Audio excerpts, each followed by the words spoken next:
Hey guys, it's Mosh here from Storm-only. In today's video I think I'd talk about one of my pet peeves with some Zenyatta players that I find in competitive and quick play.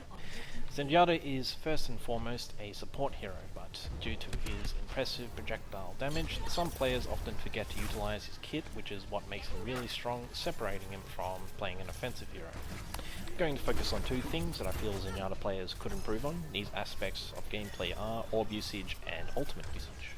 You'll notice that in this game, that the gameplay in this video is just a simple quick play match as Zenyatta, and in this match I'm specifically trying not to use Orb of Destruction, which is primary and alternate fire abilities, and I say this as I've just used Orb of Destruction. Instead I'm just going to focus on using Zenyatta's abilities such as Harmony Orb, Discord Orb, and Transcendence.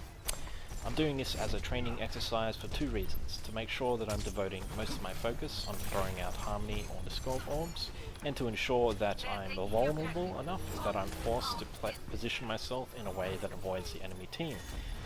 You want to do this because in organized play against good players, you will die as Zenyatta if your positioning is bad.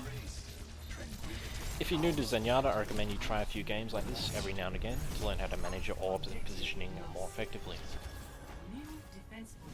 So the first aspect of gameplay I wanted to address is Harmony and Discord usage. Many Zenyatta players tend to throw an orb on a target and forget about it, which is incorrect. Obviously you want to heal players with Harmony Orb, and for the most part Zenyatta players this isn't a problem. But if you want to get better at using Harmony Orb, then you'll need to learn how to anticipate gameplay, and you can do this by looking at the positioning of your teammates versus the positioning of the enemy team. For example, when you have two teams shooting at each other, generally teams will shoot the easiest target, which is usually the closest or the biggest target. It's a good idea then to cycle your Harmony Orb on the teammate which is closest to the line of sight of the enemy team, as you can expect them to be the next player on your team to take damage. You'll notice your teammates will often walk out of cover and shoot until they take damage, and then they'll run back into cover. You'll want to cycle your orb onto them when they do this. This way you could potentially prevent them from dying, and your Harmony Orb is already on them when they take damage, meaning that you heal them up faster and you have to devote less attention to them. You can then instead look for another person to put your orb on in the meantime. Discord Orb works much in the same way, but in reverse. You don't want to Discord an orb target like Lucio, who's at the back of the enemy team, because he's not a priority target and because he's not an easy target to shoot either. You'll want to observe the enemy team's positioning and throw a Discord Orb on a target you think that your teammates will shoot at. For example, if there is an enemy Roadhog in front of all of his teammates outside of a Reynad shield, then you can expect most of your team to shoot him, or at least be able to shoot him, because it's easy to shoot with his large hitbox and he's a priority target due to being a big threat to your team. Another situation, for example, could be a friendly Winston leaping onto an enemy McCree. If you see Winston do that, then you should use Discord Orb on the McCree instead of maybe another target that might be closer to your team, because it makes it more likely for that Winston to kill the McCree, which is a priority target, whilst also allowing that Winston to live, because he's not going to have a McCree that would otherwise be alive shooting at him. Make it a habit to use Discord Orb before you use Orb of Destruction. In a competitive scenario, you want to call out your Discord Orbs on targets, as doing so will make it much more easier for your team to coordinate and focus fire. The second aspect I wanted to address is using Transcendence. Now Transcendence is a difficult ultimate to learn how to use and when not to use it. So it's okay if you make mistakes with it.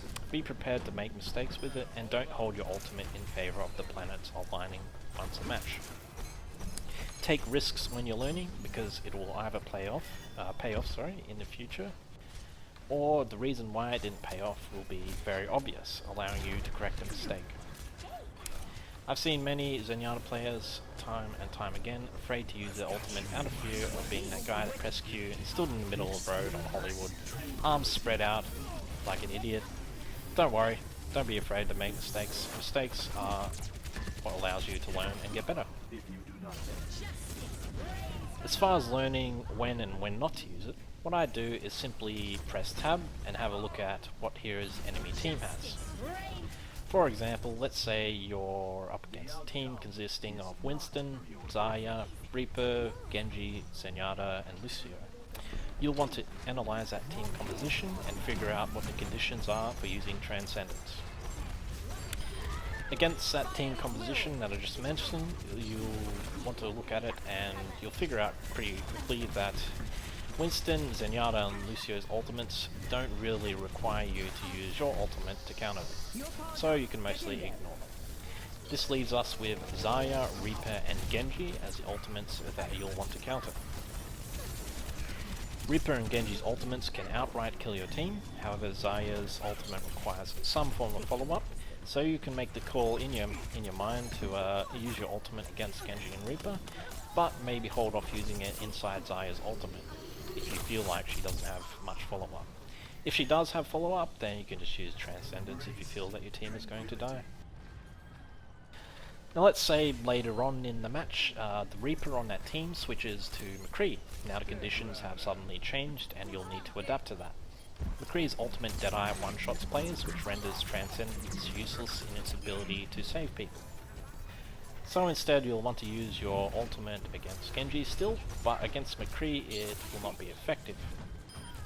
You have to also consider Zarya and McCree using their ultimates in combination with one another.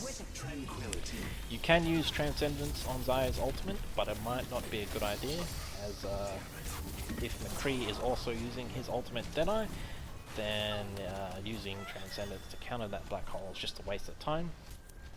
You are better off letting your team die at this point instead of using the ultimate, because your team will just die anyway, so this way you'll have your Transcendence available for the next fight instead of wasting it.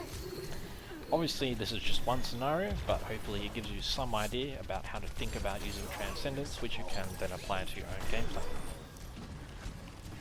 Alright, that's it folks. Thanks for watching. I hope these 2 tips help people out when they're learning Zenyatta.